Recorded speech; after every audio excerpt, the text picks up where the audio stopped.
Let's talk about coordinates and straight lines. A little background about graphing. Cartesian coordinates are named for René Descartes, the person who's given credit for inventing this system. We have a number line, a horizontal one, often called the x-axis, and a vertical number line called the y-axis.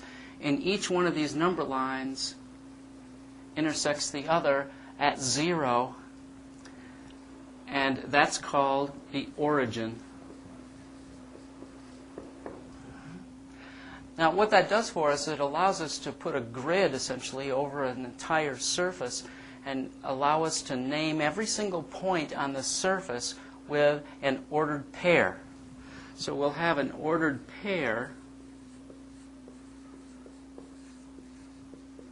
which will consist of two numbers, one off the x number line and one off the y number line. Now, we call these four segments of the space of the surface we're looking at quadrants, and they're numbered like this.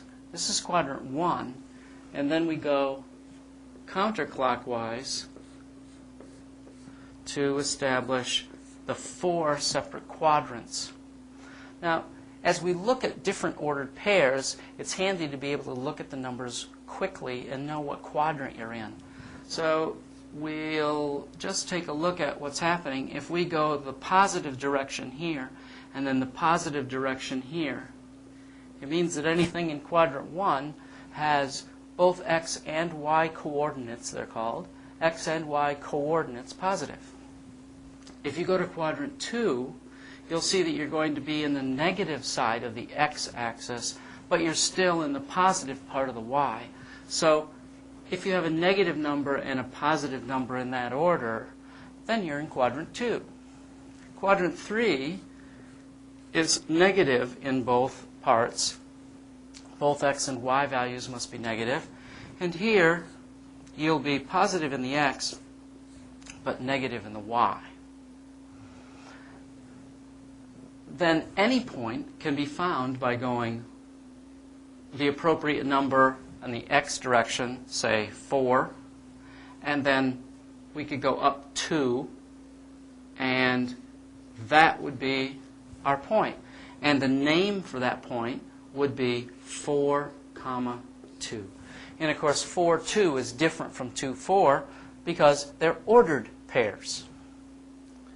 Now, when we're graphing points, this idea of just plotting ordered pairs is fine, but certain segments of ordered pairs become more important than others.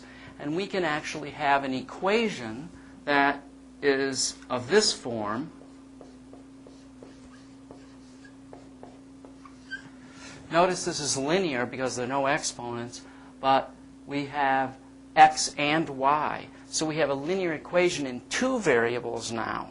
So for example, we might have 2x plus 3y equals 12. Okay? So this is a linear equation because, again, we don't have any exponents larger than 1. And there are lots of answers.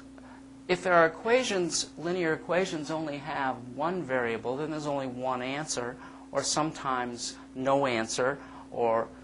But in this particular case, we have lots of answers all the time. We can plug lots of different values in for x and y and find out where they are on the graph.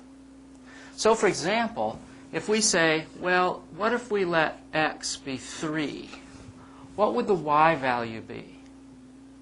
Well, what we do in this case is we just substitute the x with a 3. And so we'd have 2 times 3 plus 3y equals 12, or 6 plus 3y equals 12.